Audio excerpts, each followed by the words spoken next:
Okay, everybody, good afternoon. So I know that Good most afternoon. of your, thank you, most of your classes, you may have some different policies. If you could go ahead and turn your mics on, most of the time that will be good, and I'll see your cameras. I want to see all your faces, and we're going to have a pretty interactive class. So, when you're here, be here, and nice to see all of your faces. Um, so, this is going to be interesting. Another semester of Zoom, but I'm looking forward to it quite a bit. So let me just go ahead first of all and tell you who I am. My name is Professor Washington, and I'm welcoming you today to History 116, History of Japan. This is a modern Japanese course. So we'll talk about a bit about the early modern period. We're going to focus mostly on the modern period, so from about 1850 until the present. So yeah, let's go ahead and get started. I'm not sure what drove you to come take this course. Lots of reasons might be driving you to be here today. Maybe you love Japanese things and you have this obsession. Maybe you are curious to learn more about a country that's new to you. Maybe you just wanted a class that was a gen ed at 1 o'clock. All those kinds of things might have pushed you towards this. But whatever your reason for being here, I'm glad to have you here today. And so we're going to actually talk about this country that I think is one of the most interesting countries in the world. I'm pretty biased, but I think that it really does merit that description. So I want to talk a bit about Japan, and I'm going to put up my PowerPoint and share it with you. And this is very brief. And then we'll talk about the syllabus, how the class is going to function. And then from that point on, we'll sort of have a good idea of what's going to go on in the class. Today will be a shorter class than usual because I want to just give you a chance to see what things are going to look like and how we're going to do things, so you can decide if you want to be here, because there are students who are, trying to get in and they would like to, know if you really want to be here. So I will go ahead and share my PowerPoint screen with you. Can you guys hear me okay? Okay, Yeah, we can hear you lots of fine. thumbs up. Thank you very much. Okay. All right. Let's see.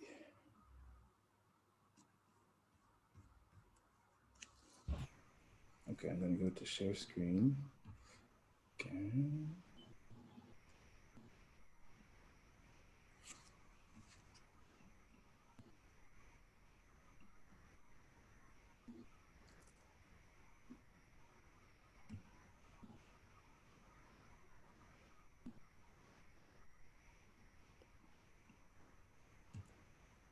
Okay.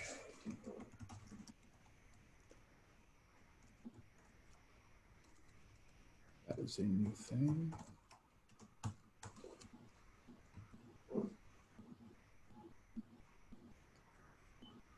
Okay, so let's do that. Okay, can you see my screen right now?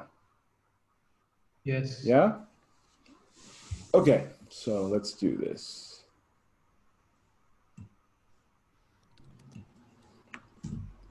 So let's talk a bit about Japan.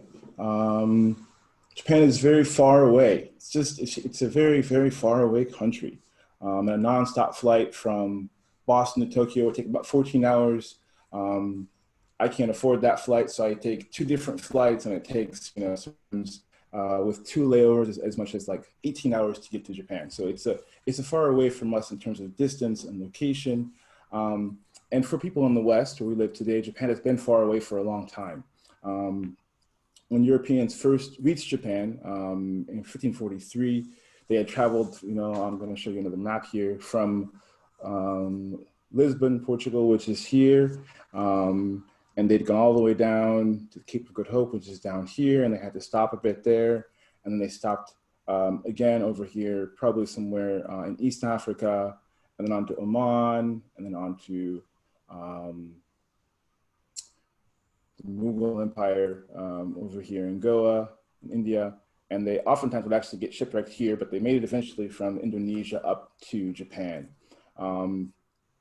It took a full year to get from Europe to Japan in the 1500s, and most who left didn't actually make it, but the few that did get there thought that Japan was actually worth the trip, and those that tried to, I guess, also thought it was worth the trip. They really wanted to get to this country that was exotic and exciting and had all this to offer. And I think that, you know, today we can look back and understand the attraction that they had for this country.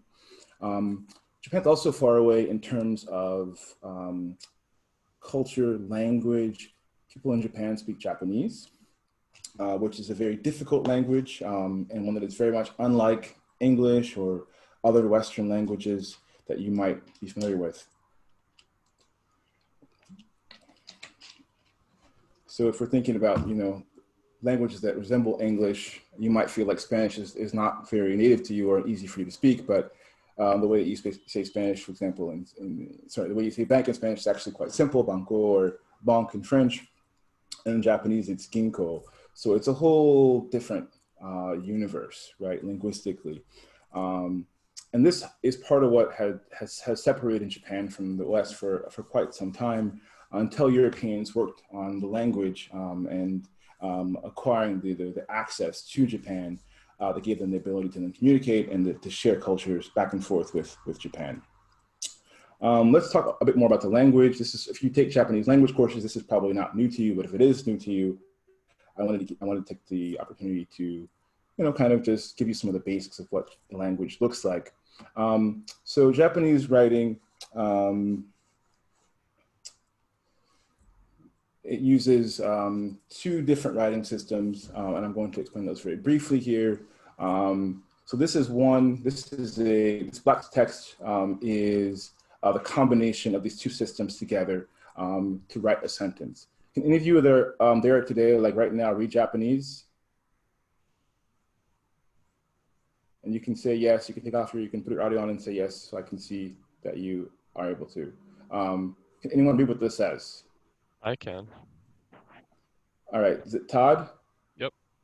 All right, Todd, please read us this text. 今日は1時に近代日本史の授業をとっています。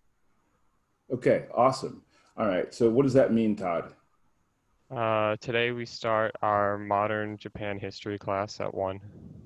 Or we have our class at 1. We're having it, yeah, we're taking the class. So this is what we're doing right now. Thank you, that was fantastic. We can probably give you a round of applause across the Zoom universe for excellent reading and translation. So if we look at what's making up this pretty simple sentence, right, in English, we have kanji, which are actually Chinese characters, and then we have hiragana, which are Japanese syllabary sounds that are simpler in writing than kanji, and they work together to make Japanese grammar and Japanese sentences. So in this sentence, the kanji, or the Chinese characters from China, are in red, like this, and then the hiragana are the phonetic syllables that are in black. So these work together, and this is part of what makes Japanese difficult, is you have to sort of know both of these systems. There are, of course, many more kanji than there are hiragana syllabary components, but they do work together. And the hiragana, just to give you an idea, looks like this. So I saw your hand up. If you could just tell me your name, if I don't see it, Hi, so I know who you are, that'd be great. My name is Alexandra Tsohanderides. Doesn't Japanese have another syllabary called katakana? So yes, so that is a good point. So katakana is another syllabary used, today it's mostly used for foreign words. It's also simple and syllabic like hiragana. So things like, you oftentimes write kana with the ka and the na syllable components. It's sort of a sharper, even like I might say less complex way of writing. And so this also is included in the Japanese language. If you go back to the Meiji period, or sort of the modern period before 1945, you would have seen more of that writing system used. But today it's used mostly for foreign words, some of which actually go back to the early modern period, like tempura was a foreign word. Cutlets is for, which is cutlets is another imported word. So those kinds of words are still written today in katakana as well. So that's a very good point, Alexandra. Thank you for giving the class that little bit of insight. Thank you.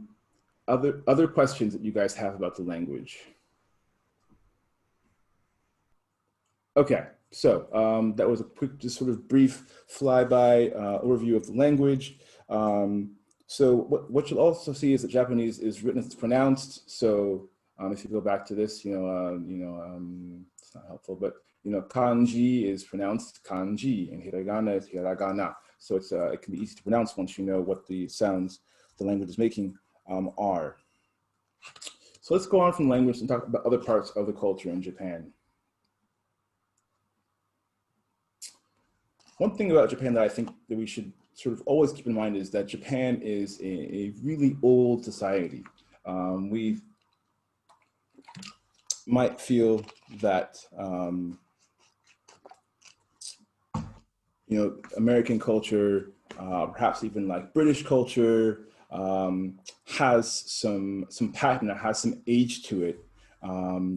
So traditional religion, literature, and food, and fashion, art, all these things that you find in the West we consider to be old, in Japan are actually much older. And they also therefore look oftentimes very different. And this is, based on Japan's long history. If we think about relative ages, right? If this little blue part of the graph is the United States, which is about today 244 years old. If we think about a country that's old to us, like like France, for example, I'm actually in France right now. France is only, France is not quite that old. France is only, it only goes back to around the 1200s, probably the 800s. So it's much younger. And then if we look at a country like Japan, which is even older, this history goes back probably around 2,400 years, if we're being generous. And Japan also has the oldest surviving monarchy in the world. So it is this this longevity that gives Japan's culture part of its distinctiveness and makes it so interesting. So all these things make Japan different and far away. And I think it's important to realize that as we approach Japan, but it's also not so far away. It's also very close. And I think that we can attest to that, the ways in which our daily lives, we see Japan very often. Japan has developed one of the most global postmodern cultures on the globe. And the rest of the world, it sort of has been for, I think now 40 years, just sort of trying to, again, get on the bandwagon and learn about Japan. If you've probably seen images of Japan that are sort of scattered throughout popular culture, if you have seen movies about Japan, you've probably seen them at the theater or at home. You've probably, I'm actually curious. So this is a scene from a movie that's a little bit old now for you guys. And I'm curious, have you seen this movie before? I see you shaking your head. Tell me your name. You have like a gray sweatshirt on? My name is Ferris. All right, Ferris. So Ferris has seen it. So I think this is a movie that you still have seen, you still know about. That's good. I don't feel quite so old. So I mean, Tarantino is just one of the many directors who liked Japan's aesthetic and wanted to use that in his movies. And this sort of universe of images really, I think, speaks to how global Japan is for the West, how interested the West is in Japan. And I'm also curious, do you guys watch anime a little bit? You guys anime fans? A few of you? I didn't grow up watching anime, but I'm trying to catch up, so I'm always trying to learn new ones. So I'd love to know, like, from you guys, what are some of the anime that you guys watch? So, anybody who wants to share, speak up and I will learn. Hi. My name is Nam. Nam, okay. Hi. I really like your class. It's about Japan, so I really like the country. So the cartoon that I really like is Doraemon. Doraemon. Yes, you Okay. can Google that. It was really popular in Japan. And my second most favorite is Conan. I'm not sure whether you guys familiar with Conan, a Conan. famous, yeah, a famous detective. Okay, okay. Yes, yes, yes. Okay, I see some more head nodding. Okay. How about a few more examples? We had two from Nam. Thank you for that. More examples of anime that you guys watch.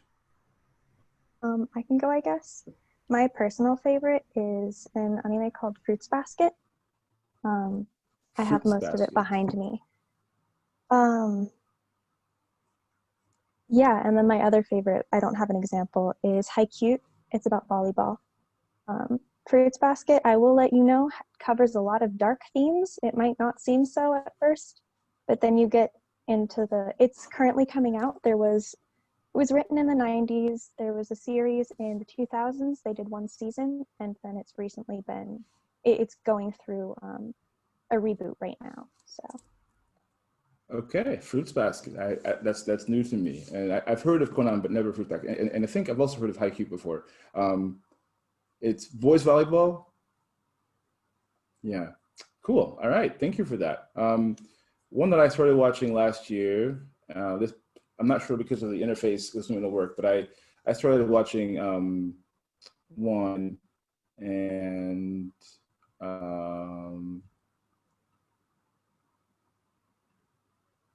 it's Full Metal Alchemist. Have you guys seen that one before? Yeah, that one I was into it. You know, like I got into that. So you know, even old guys like me, we can get into this anime stuff. And what you also see is that there is a fascination in Japan with the West as well. They're interested in Western themes and appropriating them and making them their own. And that's very clear, I think, in the universe of Al and his brother. So, you know, that's people who like anime or read manga or you know, that covered a big part of the culture that's being brought to the United States. But there's also just, you know, in terms of food, you can go and eat sushi in lots of places now. Various kinds of sushi. If you hate sushi, you still know what sushi is. So it definitely speaks to Japan's presence in the United States and the rest of the West. And then thinking about as a sort of the culture of Japan today, the modern culture of Japan is largely centered on the city of Tokyo, which is, you know, the most modern city, the biggest metropolis in the world. And you know, if you've ever been to Tokyo before, you cannot really you cannot ignore the bustling streets, all the lights and the sounds and all of the cars and the trains and just sort of the sky rises and sort of the mega industrial sites that are there as well. So these belong to a global westernized modernity of which Japan is now I'd say sort of a dominant purveyor or carrier. And I think if we think beyond some of these kinds of westernizing influences on Japan or Japan's exports to the US, we also see in the world of literature that the world has recognized Japan's ability to contribute to global conversations about humanity and the human condition. I'm thinking, for example, of Yasunari Kawabata, who got the Nobel Prize in '68, because his stories about love and loss really spoke to universal themes that across the globe people could identify with. I also think about cars, right? We think about what people drive. Everyone has cars, and Japanese cars are pretty ubiquitous. A Kanye West song that I like to refer to, once he said that, you know, he doesn't rap to push a RAV4. And I think that that's not very fair, because I drive a gray RAV4. It's pretty boring car, but it's not glamorous, but it's a very good car in the sense that it gets 30 miles to the gallon, and it's reliable, has a big trunk. And if you look on the road, you will see so many people driving these kinds of cars because they are in fact, good cars, which again speaks to Japan's ability to insert gasoline vehicles into a global market and to do so even better than US car makers at a very important time in their modern history. We also have a Subaru Impreza, which is another Japanese car company, and you can't miss Japanese cars on the road. So Japanese products and culture are really, I think, woven into the fabric of our lives in the West. And within that context, more narrowly, the US and Japan are especially close and have important ties to one another. Learning about Japan will allow us also to learn a lot about the United States, the US history of diplomacy, imperialism, neo-imperialism, American religion, radical leftist thought, immigration policy, and also about the dropping of the only 2 bombs, atomic bombs ever dropped anywhere, which the US dropped on Japan, as well as postmodern American pop culture and Cold War politics between the US and the Soviet bloc and other stuff like that too. So it's a nice entry point, in fact, into US-Japan relations to study Japan and the US history. And hopefully by the end of the class, you'll have a clear idea, not just of the history of Japan, but of how the US, where most of us are living today, is tied to Japan. So this course is a gen ed course. And what that means is that the goal of this course is first and foremost to equip you with a general set of educational objectives or takeaways. And I sort of have taken them and I've made them into what I would like them to be for this class. And so this is how I define them here on this slide.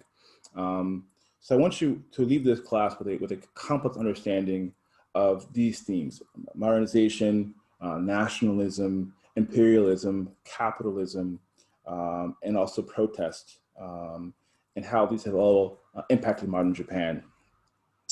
I'd like for you also to leave the class understanding how how race and some of these themes like nationality, religion, class, gender, ethnicity, how these categories have been part of norms and assumptions that have been very important in society as well, in sort of leading to cohesion, but sometimes also discrimination in Japan. I would like for you to leave the class being able to see how historical events are connected, right, and being aware of that sort of connectiveness of historical events. I would like you to cultivate what I call historical empathy, which is the idea that people in the past were people, right? We can learn a lot about them, but we can also empathize and sort of put ourselves in their shoes, and in doing so, gain new knowledge about the human experience and about the past. They're not numbers or sort of abstract sort of plot lines or something like that. They're actual humans, and we can study them and learn a lot about the human condition. We'll talk about primary and secondary sources because this is a history course, and I want you all to leave the class knowing what those 2 kinds of sources are, and with the ability to sort of think about how each of those kinds of sources is useful and why you should, be looking at them. And lastly, and I think most importantly, is critical thinking skills.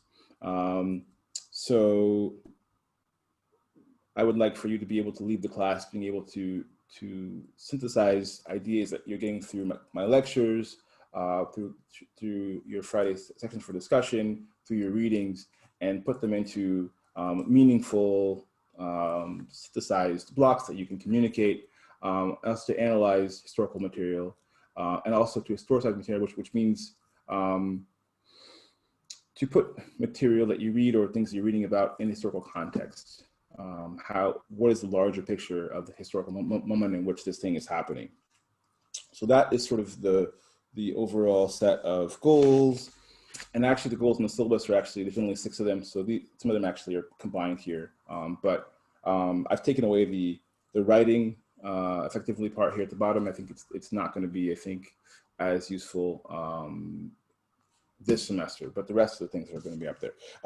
Okay, last I want to talk about books.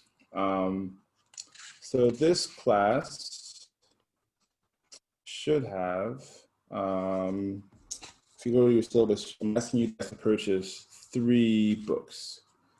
So the first book is a textbook, and this is on the syllabus. If you go down to required books, this is the best right now textbook that we have available. It's by the leading historian of modern Japan at Harvard University named Andrew Gordon. It's concise. It has some weaknesses. It overemphasizes, I think, quite a bit sort of the politics. But overall, I think it's the best book that you can get. And so I would encourage you all to pick up that book. It also, I think, does a good job of balancing the grand narrative or the big picture narrative with alternative narratives and small narratives, which I think is an important thing for us to do in this, to have sort of our eye on in this class. Sort of what is the everyday life fabric that makes up Japanese society? Let's see.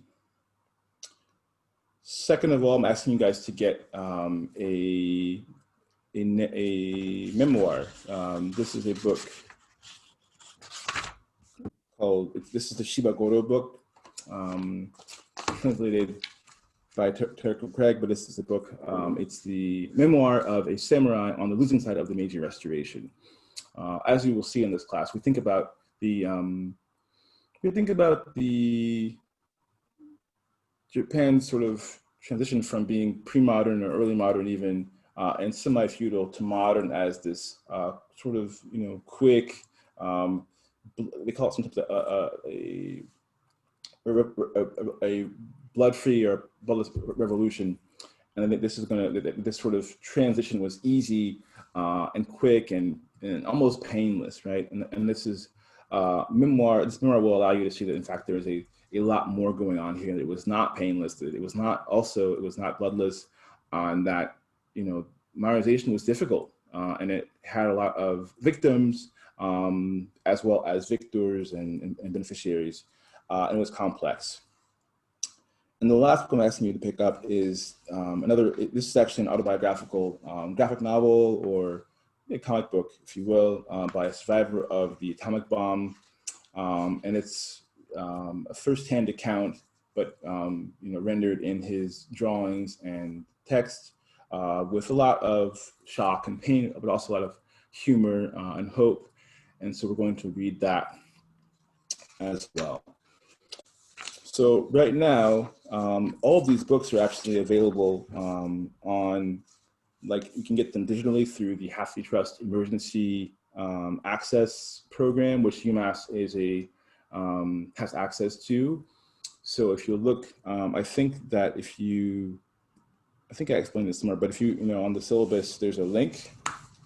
It looks like it's in. You can't see that, can you? It's in blue on my on the syllabus. Click on that and it will take you to the website through which you can access these titles online. I would encourage you, if you can afford them, to get these books because they will be interesting to read, but also to refer back to. And it's easier to read things that you have an actual hard copy of. But if you cannot afford to do so, fortunately, right now, all of these books are available digitally. So you can read them for free, and that is a great new thing that was not the case before. Perhaps the only good thing about COVID-19 is that we have these kinds of accesses right now. And lastly, what I wanted to say and talk about was sort of how the class is going to work. So we'll meet here at 1 o'clock on Tuesdays and Thursdays at the same time, synchronously, and I will lecture some, but we'll also spend some time each class talking to each other. So, usually I lecture for most of the class and I leave interaction stuff for small activities, throughout the class. And then you do most of your interaction with each other on Fridays in your discussion sections. But this semester, I think I've decided I'd like to do more interaction. And I worked actually to create more activities to interact anyway before COVID happened. So we were doing things together besides just me talking at you for the class period. And then you'll also be doing work in breakout rooms, which will be, small groups that will change each class session that we do them. And you'll be able to do things in those groups and discuss things as well. So don't plan on, sort of just being at your screen for 50 minutes and having me talk to you like I just did just now. That is not how this is probably going to go most days. On many days, I also have assigned an excerpt from a lecture I gave before, and those will be up on Moodle. It will take you through Moodle, it will take you to my YouTube channel where you can watch those excerpts, and that will be sort of like the lecture component sometimes of the class. So you should watch those when I ask you to watch those. In terms of assignments, there will be assignments I ask you to complete and submit via Moodle or email, usually probably Moodle, before class. But then I'd like you also to come to your screen with a copy of that assignment handy so we can actually use it to discuss in class that day. I will also sometimes ask you if you can to print something out, and then we'll actually fill it in together in class. We'll do that sometimes too. And there will also be sometimes there'll be some quizzes that will be directly on Moodle that will be, you will choose your responses to multiple choice questions on Moodle. There's that as well. The class's sort of two big writing assignments are essays, and those are going to be submitted via Moodle. And your exams will also be this semester submitted via Moodle. We'll discuss that later, but this is going to be a sort of a new way to do this, a take-home exam. And I would like to, make sure to do this correctly. So I look forward to doing that with you guys as well. I wanted to point out two things that are new to the syllabus, newer even than the other things on the syllabus. One is I'm asking you to do journal entries.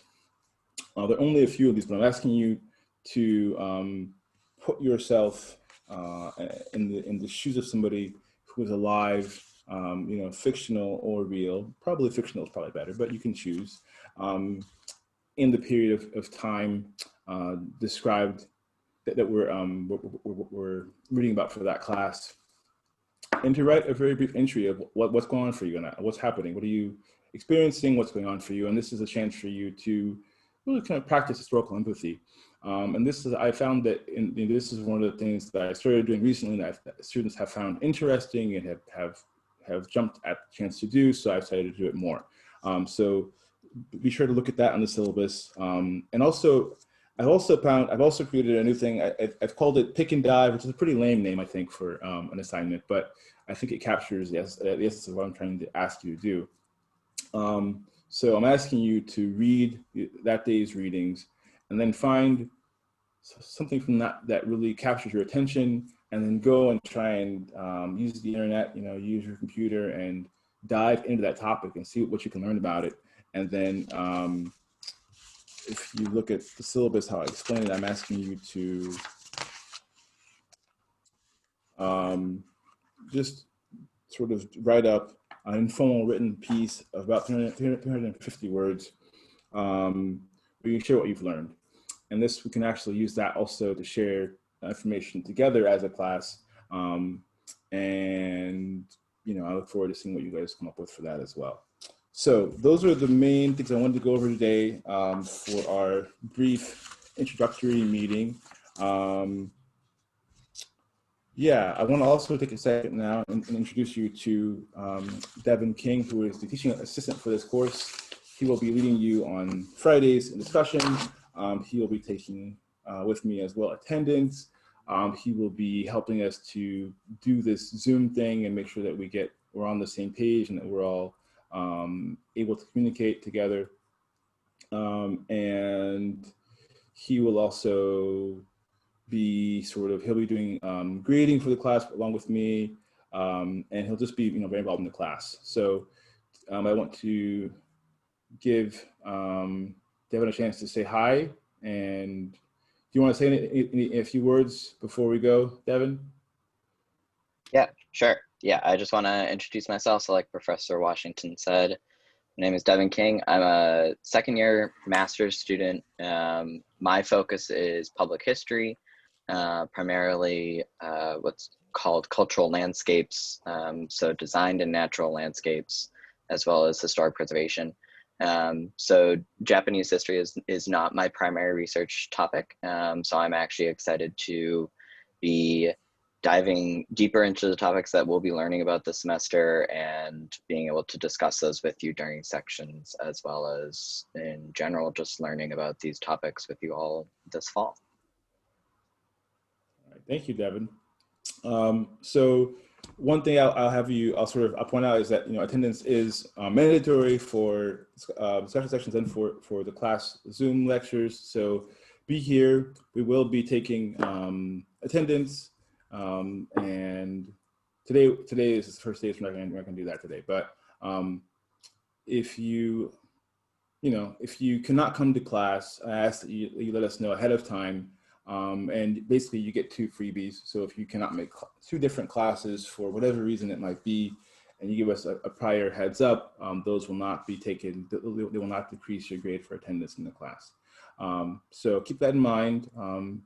You know, this is a crazy time right now. Everybody's in different places and has different schedules. So we are going to accommodate as best we can the craziness and all of what your needs might be. But just be sure and tell us what they are and be upfront about those things as much as you can. So that's all I have to say. Do you have any questions? For the attendance policy, is that 2 classes in total, or is it just 2 classes, like 2 discussion classes you can miss and 2 lecture classes you can miss, so total 4, or is it just 2? Good question. Yeah, so I've actually just changed that, and I can't remember. So I think that my policy is that you can miss, I know you can miss 2 classes, lecture classes, but for discussion sections, yeah, you can do 2 of each. So 2 lecture classes and 2, there's a typo there on page 12 of the syllabus, which is up on Moodle. But you can also miss 2 discussion sections as well if you notify us, Devin or myself, ahead of time with what's going on. Let us know. Yeah, so good question. The syllabus is up on Moodle. So you can look at it there. It'll always be up there. I'll always put the latest version if I have to make a change, take something off the syllabus or change a reading or whatever.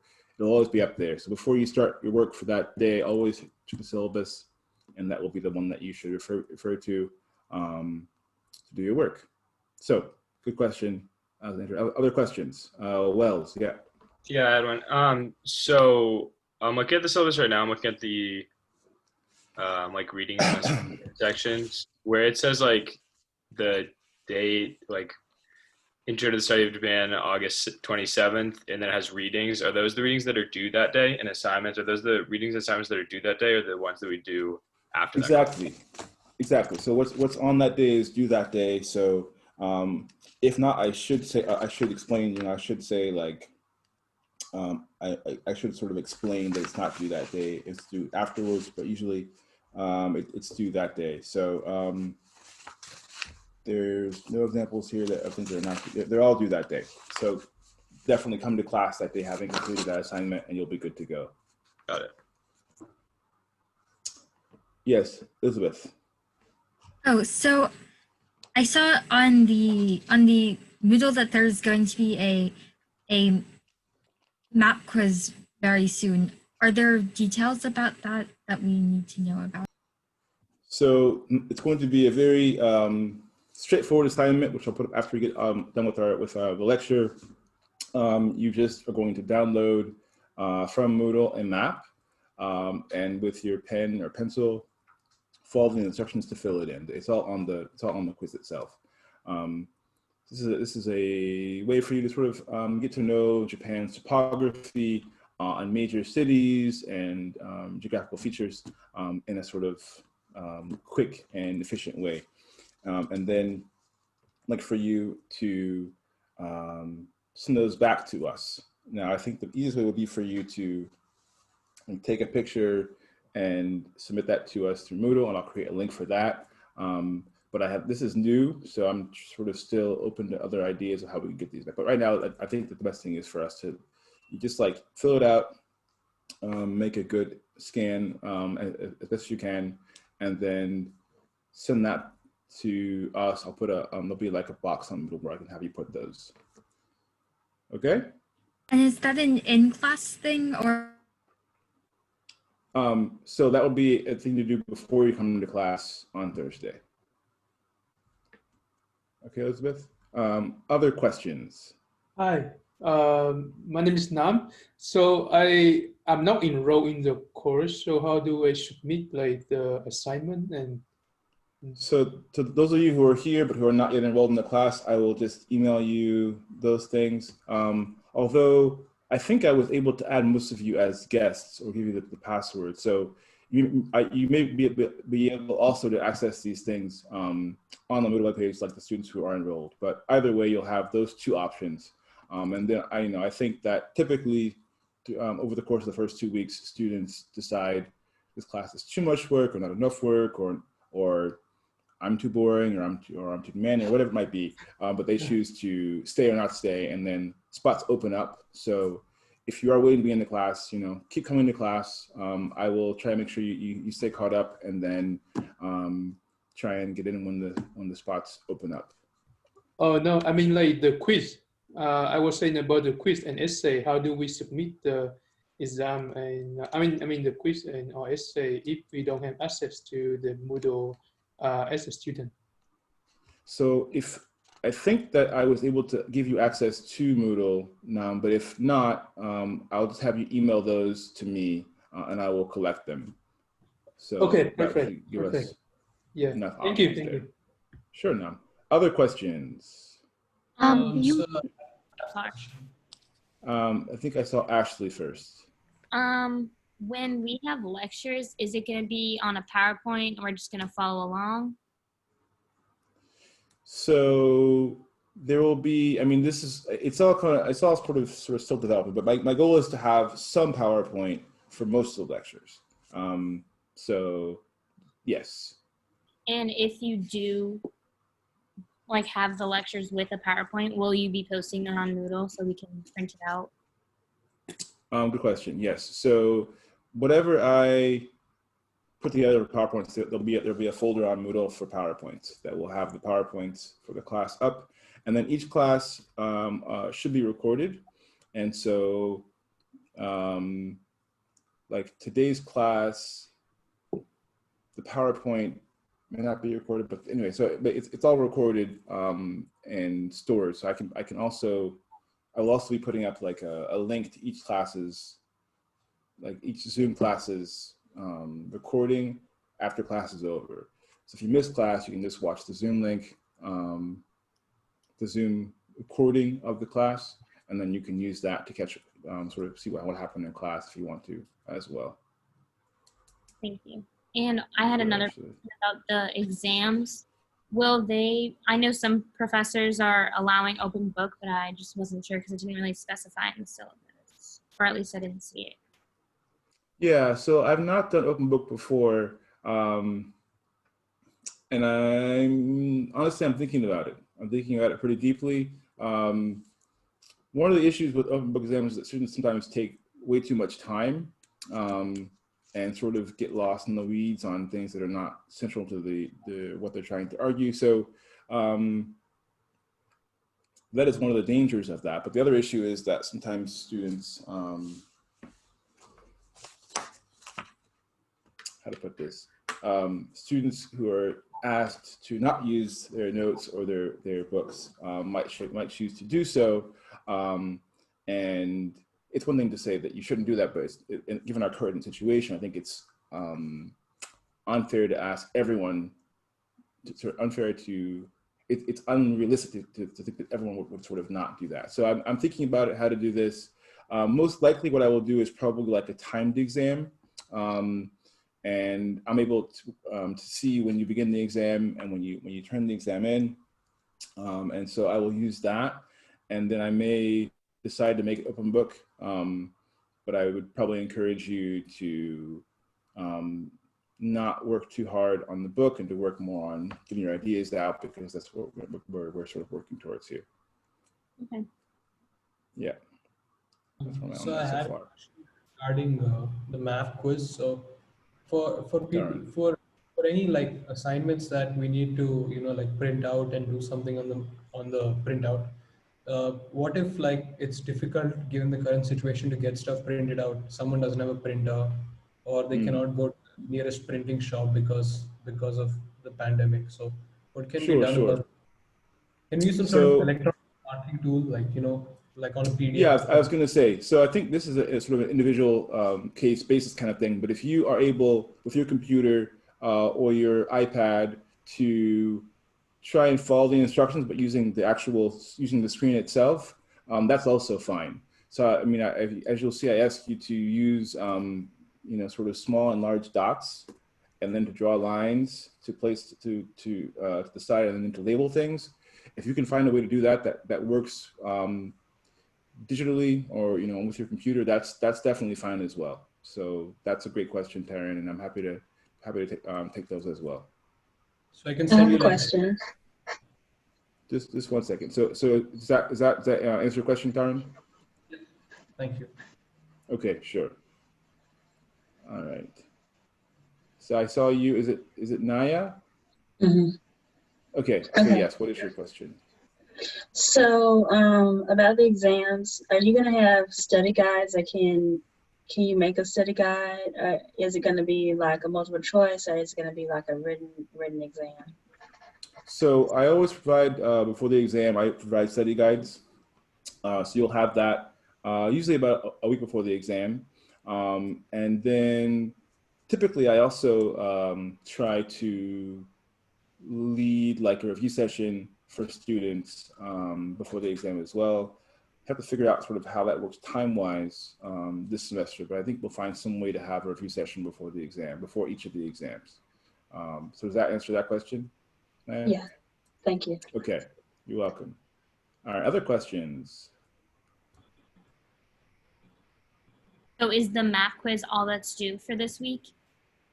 So I'm asking you to read the first 9 pages of the textbook, which are also on Moodle in case because before COVID, sometimes students didn't have textbooks yet, so you can also get those on Moodle.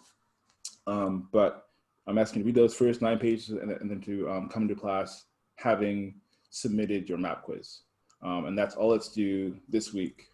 That is correct, actually. All right. Other questions? Okay. Yeah, I have a question. Sorry. Yes, Angela. Yes, it might have been talked about already, but how is attendance gonna work? Like, do you join the call with your camera and that's like as your attendance? Like, how do you take note of attendance? I kind of like the old roll call. So I'll just go through and see if you're here, and I'll call your name, and then myself and Devin will keep track of who's there. And we'll probably do it at the beginning of class, and if people start sort of, I don't know, chopping off in the middle of class, we might have to change that. But I think we'll plan on doing it at the start of class, each class, just doing a roll call and make sure that everybody's to see who's there. All right, thank you. You're welcome, Angela. Other questions? There's a few questions in the chat. Okay, so. I'll be getting to those right now.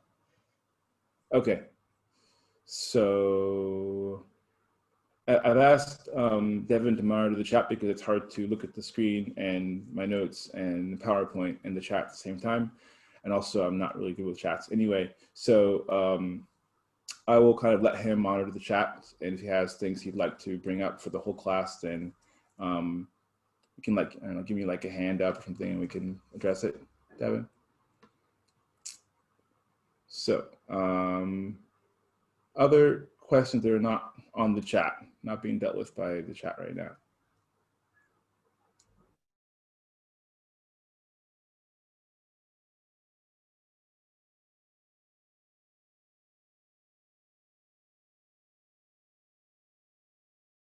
then I will see you and look forward to seeing you on Thursday at 1 o'clock. And we'll talk about Japan and about where things are in Japan and why Japan's geography is so important to its history. Okay? All right, so thank you, everybody. Nice to see you, nice to meet you, and I will see you on Thursday. Thank you. Bye. Thank you. Thank you.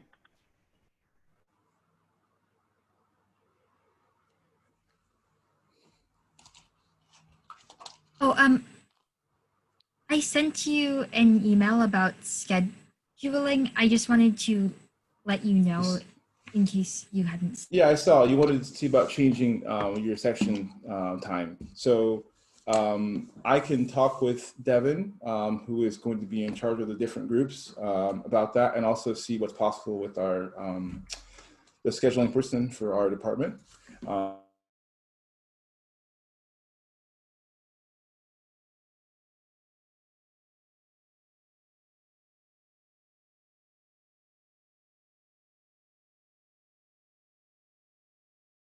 To the webcam, I'm currently on a desktop and I don't have a webcam for my computer. So okay, will that be an issue or? I mean, I'm sad I can't see you, so I'd like if you could find a way to have one, that would be great. But I understand that this that's not working right now. So yeah. I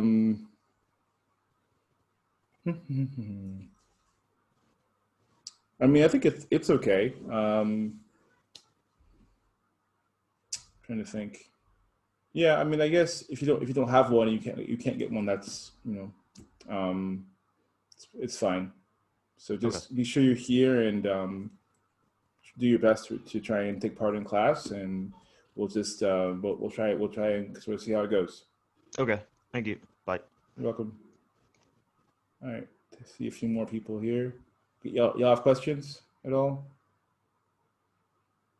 Orlando, Catherine, have questions? No? Okay. All right. So, Devin, I think that was a good first run. Do you have anything you wanted to ask me about before we end for the day? Nope. I agree. I think that was a good first run. I think just like access to camera and good internet connectivity are probably going to be like the two main issues. I know I myself experienced that. So I think just knowing how you best want to accommodate those students, like whether or not you want to judge their participation by the chat or just them communicating verbally with their mics, whether that will sort of take the place of visually seeing them. Yeah, I think that sounds like a pretty fair way to do it. I mean, if they're coming to class and doing their best to be in class, I think that's fine. Okay. I think that at my policy, I think they're sort of this is sort of like the golden ideal is what we have here, and I think that we're going to have students who are going to have new problems that I have not foreseen, or they're going to have things like the inability to access the visual, the webcam, or whatever. So these are going to probably come up, and I don't plan to be super harsh about them if they're doing the work and trying to come to class. If a student isn't coming into class and has these issues at the same time and is not in touch, then that will sort of, I think, trigger a different kind of response. But I think if they're trying to be in class and be proactive and keeping in touch, we should be able to, I think, to deal with them very fairly. Okay, that makes sense. So yeah, I think I'm going to go now and get things ready for the students to put their map quizzes up on Moodle, and then I think and then email them that they can do that, and we'll be good to go. So I'm all set up here now, so we can definitely meet at 10 to 1 on Thursday.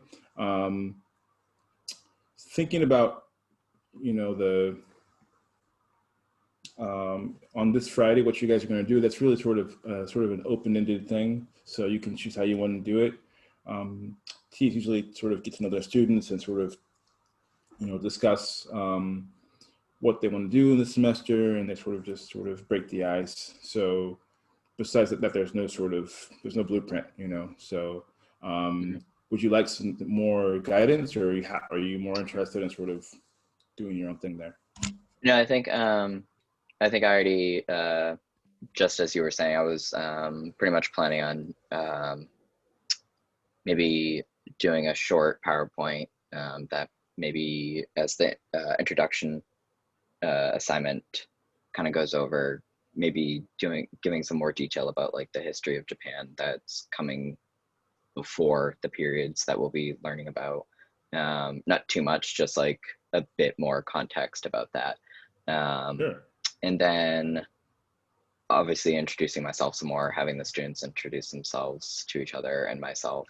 I did put together in the spring for another course I TA'd for, I put together just a really short sort of assessment form that they could fill out and give to me confidentially, just to give me a sense of sort of where they're at and sort of understanding the course topics, where they're at and sort of whatever outside of class might be affecting their success in class and such like that. And I put together a Google form that will accomplish that same goal and that they can still return to me confidentially.